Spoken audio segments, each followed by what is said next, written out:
আসসালামু আলাইকুম everyone, welcome to Arisha's cooking. হাজির হলাম হেলদি একটা ডেজার্ট নিয়ে। আবার যারা একটু ডায়েট করে তাদের জন্য ভালো একটা আইটেম হতে পারে এটি। প্রথমেই 3 চা চামচ পরিমাণে চিয়া সিডকে পানি দিয়ে ভিজিয়ে রাখছি। হাফ কাপ পানি দিয়ে চিয়া সিডগুলোকে ভিজাচ্ছি। কেউ যদি মিষ্টি খেতে চান তাহলে এই পর্যায়ে চিনি দিয়ে নিতে পারেন। এটা ততক্ষণ পর্যন্ত রেখে দিচ্ছি যতক্ষণ না পর্যন্ত এরকম একটা ঘনতে চলে আসে।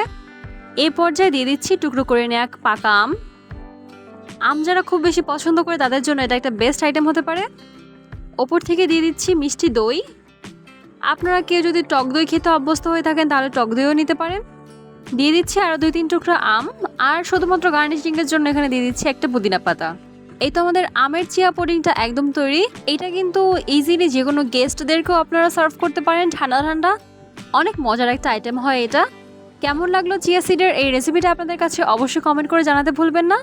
এখন পর্যন্ত আমার চ্যানেলটিকে সাবস্ক্রাইব না করে থাকলে এখনই করে দিন। Thanks for watching. আল্লাহ হাফেজ।